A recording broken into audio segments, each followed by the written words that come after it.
नमस्कार, स्वागत है आपका हमारे इस यूट्यूब चैनल पर। मैं मुनमुन श्रीवास्तव आपका हार्दिक अभिनंदन करता हूँ। दिल्ली विश्वविद्यालय में फर्स्ट, थर्ड, फिफ्थ और सेवन्थ सेमेस्टर की परीक्षाएं जो है वो शुरू हो गई हैं। 10 तारीख से परीक्षाएं शुरू हुई हैं। न केवल ये परीक्षाएं रेगुलर कॉलेजेस से चल रही हैं, बल्कि एसओएल और एनसी वेब की परीक्षाएं भी एक साथ शुरू हुई हैं। और कॉलेजों ने इस किस तरह की तैयारी की थी, प्रिंसिपलों के साथ जो है क्या बातें हुई। हमारे साथ मौजूद हैं दिल्ली यूनिवर्सिटी प्रिंसिपल एसोसिएशन की सेक्रेटरी और दौलत राम कॉलेज की प्रिंसिपल प्रोफेसर सविता रॉय, और उनसे जानेंगे कॉलेज कितने तैयार रहे इस बार एग्जाम कराने को लेकर। स्वागत है मैम हमारे चैनल पर। नमस्कार मुनमुन जी। कैसी तैयारी रही थी मैम जो है वो कॉलेजेस की इस बार परीक्षाओं से पहले? हर एक साल हम लोग परीक्षा कराते आए हैं। तैयारी तो हम सबकी बहुत सही रही। इस बार हमारे पास पहली बार फोर्थ ईयर का एग्ज़ाम होना था। पिछले 3 साल हम लोगों ने इसी सिस्टम के अंदर बहुत अच्छे से काम किया। चौथे साल में हमारे पास कुछ कॉम्बिनेशंस ज़्यादा हो गई और नंबर ऑफ डेज जो एग्जामिनेशन के हैं वो थोड़े शॉर्ट थे।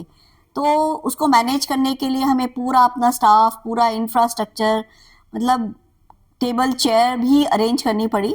तो और 20-25 दिन में ये सारे के सारे एग्ज़ाम कंडक्ट कराना चैलेंजिंग तो था ही।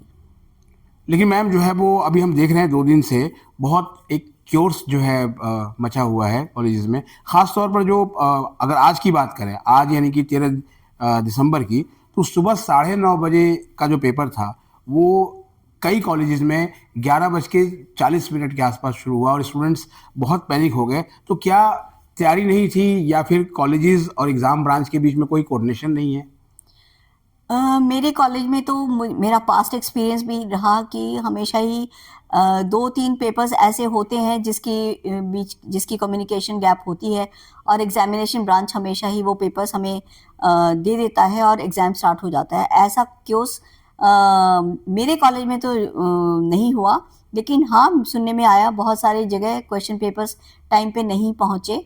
वो इस वजह से हुआ होगा शायद, क्योंकि जो टाइम डेट शीट जो डिसाइड करना था वो इस बार कॉलेजेस में बच्चों को बताना था और हमें उनको बताना था कि कोर पेपर इस दिन होगा और उनके डिसिप्लिन स्पेसिफिक इलेक्टिव के जो 3 दिन दिए हुए थे वो 3 दिन 13, 17, 19 और 26 को एग्जामिनेशन ब्रांच ने ऑलरेडी इन्वॉल्व बताया था। और ये भी बताया गया था कि ये अल्फ़ाबेटिकल ऑर्डर में बच्चों को पेपर असाइन करने हैं, कॉलेजेस ने असाइन करने थे। लेकिन इसके विषय में थोड़ा कम्युनिकेशन गैप इसलिए रहा क्योंकि एग्जामिनेशन ब्रांच को शायद ये कन्वे हमें एक मीटिंग में कर देना चाहिए था और प्रिंसिपल के साथ जो उनका स्टाफ होता है, एग्जामिनेशन का स्टाफ, वो भी कर देता है, अटेंड करता था वो मीटिंग। तो शायद ये कम्युनिकेशन गैप इसलिए रहा क्योंकि एग्जामिनेशन ब्रांच की जो रिटन नोटिफिकेशन है वो ध्यान से कॉलेज के प्रिंसिपल्स के थ्रू हमारे स्टाफ को नहीं पहुंची। तो ये जो डिसिप्लिन स्पेसिफिक इलेक्टिव है वो एट द मोस्ट 4 पेपर होंगे। पहला पेपर, दूसरा, तीसरा और चौथा पेपर एग्जामिनेशन ब्रांच ने कहा था कि अल्फ़ाबेटिक ऑर्डर में बच्चों को देना है। अब जैसे मान लीजिए किसी प्रोग्राम के अंदर 5-6 डिसिप्लिन स्पेसिफिक इलेक्टिव पेपर्स हैं। अब पहला पेपर एक है अप्लाइड फिजिक्स, दूसरा मान लीजिए सर्किट थ्योरी है, तीसरा बेसिक इलेक्ट्रॉनिक्स है। तो बच्चों को अल्फ़ाबेटिकली अरेंज करनी थी, अप्लाइड फिजिक्स पहले, basic electronics second and C circuit theory third. तो पहले जो होगा अप्लाइड वाला वो 13 तारीख को होना है, बेसिक वाला पेपर होना है 17, सी बी से जो स्टार्ट हो रहा है, और अल्फ़ाबेटिकली जो सी वाला था वो होना था 19 तारीख को। इसमें कॉलेजेस ने कई कॉलेजेस ने जो मैं पता किया वो उन्होंने पेपर बच्चों को यूपीसी कोड के अकॉर्डिंग दे दिया। अब यूपीसी कोड देने से ये हो गया कि अल्फ़ाबेटिक ऑर्डर खत्म हो गया। अब बच्चे के पास अगर 5 ऑप्शंस थे तो किसी बच्चे ने लिया 1, 2, 3 ऑप्शन, किसी ने लिया 2, 3, 5 ऑप्शन, किसी ने लिया 3, 4, 1 ऑप्शन। तो इस तरह के ऑप्शंस को यूनिवर्सिटी यूपीसी कोड के बेसिस पे नहीं हैंडल कर सकती। तो सिस्टम तो बहुत अच्छा ऑर्गेनाइज किया था कि आप अल्फ़ाबेटिकली पेपर अरेंज कर दो तो इन 4 दिनों में सारे पेपर्स कवर हो जाएंगे।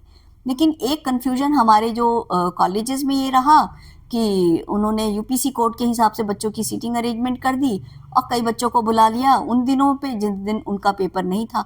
तो अब ये सॉर्ट आउट हो जाएगा क्योंकि ये डीएससी पेपर हर एक बाकी 3 दिन हर एक कॉलेज में सारे पेपर्स जाएंगे और मैं प्रिंसिपल्स थोड़ा सा वर्कआउट करेंगे और आज प्रिंसिपल्स पूरे दिन अच्छे से लगे रहे, कोशिश की कि ये पेपर्स हो जाएं। और पेपर लेट भी हुआ लेकिन हमने पेपर पोस्टपोन नहीं करने की हिम्मत की, इसलिए क्योंकि बच्चों की अपनी असाइंड वो भी होती है। इस बार हमारे पास फर्स्ट इस सेमेस्टर और नेक्स्ट सेमेस्टर के बीच में गैप भी नहीं है, तो हम अगर ये पेपर कहीं और रीशेड्यूल करने की कोशिश करें तो नेक्स्ट एकेडमिक सेशन पे इफेक्ट पड़ेगा। तो बाय एंड लार्ज मेरे कॉलेज में और जहाँ तक मुझे मैसेजेस मिले हैं, in most of the colleges principals have been able to maintain it, but our request is कि it should be done more methodically and more information should be given. Tomorrow being a holiday for the regular papers, I also would like to know examination branch if they can meet us online and guide the principals so that we can share our concerns and we can sort out the problems. We will be, I think, in a better position. जी ma'am, एक और भी problem है, क्योंकि regular college के साथ जो है वो एसओएल के एग्ज़ाम भी चल रहे हैं, और एसओएल के एग्ज़ाम में बहुत दूर से बच्चा आता है, और कई बार कॉलेजेस में सूचनाएं जो लगाई जा रही हैं, जैसे अभी एक कॉलेज का ही था कि उन्होंने 5th सेमेस्टर का लगा दिया जबकि पेपर 3rd सेमेस्टर का था। तो इस तरह की भी दिक्कतें कॉलेजेस में देखने को मिल रही हैं, उस पर भी बात करेंगे प्रिंसिपल्स आपस में? जी बिल्कुल, मैं चाहूँगी, मैं अभी भी सोचती हूँ कि ऑनलाइन मीटिंग सारे प्रिंसिपल्स की बुला के उनके इश्यूज़ भी जॉट डाउन करूँ, लेकिन ये बात तो है, पहले एसओएल के एग्ज़ाम्स थोड़े से लेट होते थे और हम एसओएल का एक कोऑर्डिनेटर इंडिपेंडेंट बनाते थे और दूसरा भी रेगुलर के लिए बनाते थे, लेकिन अब वो स्कोप थोड़ा कम है, इसलिए क्योंकि एग्ज़ाम बहुत स्क्वीज्ड है, कम टाइम में है। सारा तो मेरा टीचर इन्वॉल्व है इन्विजिलेशन ड्यूटी में, डेप्यूटी बनना कोई चाहता नहीं है, तो अभी जो 2 डेप्यूटीज़ बनाए हैं, मेरे ख्याल बाकी कॉलेजेस में भी यही हो रहा होगा, उन दोनों से ही हम एसओएल का भी काम ले रहे हैं। तो मेरे पास रेगुलर के सिवाय एसओएल के स्टूडेंट्स का भी बर्डन है, इसीलिए मैं कह रही थी कि इंफ्रास्ट्रक्चर कंस्ट्रेंट भी ह्यूज है, जबकि एग्जामिनेशन ब्रांच ने और एसओएल ने हमसे पूछ करके ही स्टूडेंट्स लिए, लेकिन जैसे कि इस सिनेरियो में देखा कि सिस्टम में यूपीसी कोड के अकॉर्डिंग ही बच्चा डिस्ट्रीब्यूट किया, तो जितना एक्सपेक्टेड यूनिवर्सिटी को रहा उससे डबल बच्चा हमारे पास आ गया, लेकिन everything said and done we will try to manage. क्योंकि मैम जो कुछ पेपर्स भी आए हैं, बच्चों ने बकायदा इसका स्क्रीनशॉट शेयर किया, पेपर कोड उस पर जो है गलत था, तो कहा कि उन लोग इन्विजिलेटर से कि आप वो कोड डाल दीजिए जो आपके एडमिट कार्ड पे हैं। तो सर, जो इन्विजिलेटर जो इन्फॉर्मेशन दे रहा है ना, वो बिना एग्जामिनेशन ब्रांच को पूछ करके नहीं देता। इन्विजिलेटर के पास जब ये समस्या बच्चा लेके आता है तो वो अपने डेप्यूटी से बात करता है, फिर डेप्यूटी कंट्रोल रूम में बात करके तब वो ये इन्फॉर्मेशन को पास ऑन करते हैं, इन्विजिलेटर अपने आप नहीं करता। मेरे कॉलेज में भी एक पेपर था जिसका लास्ट में डिजिट 10 था और होना 14 चाहिए था, तो मैंने भी कंट्रोलर ऑफ एग्जामिनेशन से बात करके और जो जेआर एग्ज़ाम है उनसे बात करके उसको 10 को 14 करने की इंस्ट्रक्शन बच्चों को दी और एक कम्युनिकेशन मेल भी डाली ताकि बच्चे का पेपर प्रॉपरली और ठीक तरह से इवैल्यूएट हो जाए।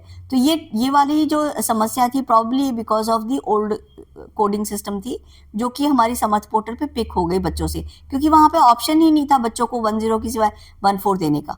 तो ये वाली जो चीज़ें, जैसे बच्चे को लग रहा है कि मेरे को इन्विजिलेटर ने बोल दिया, invigilator on their own they will not see, it is instructed unless invigilator goes to deputy and deputy confirms it from the examination branch. तो अगर उन्होंने ऐसा किया है, एक रिप्रेजेंटेशन वो अभी फ़िलहाल दे दे कि ऐसा हुआ है अपने कॉलेज के प्रिंसिपल को, अगर एसओएल का है तो अपने एसओएल के सेंटर को दे दे और ये रिप्रेजेंटेशन हम यूनिवर्सिटी में भिजवा देंगे। एक मैम जो है वो चलते थे सवाल की, पहले 4 दिन में ही जो है व्यवस्था काफ़ी हद तक जो है वो जो है इफेक्ट हुई, अगर ये मीटिंग हो जाती प्रिंसिपलों की आपस में डीन एग्जामिनेशन या कंट्रोलर के साथ या फिर वाइस चांसलर के साथ, तो शायद ये क्योर्स नहीं मचता। क्या सोचती हैं आप?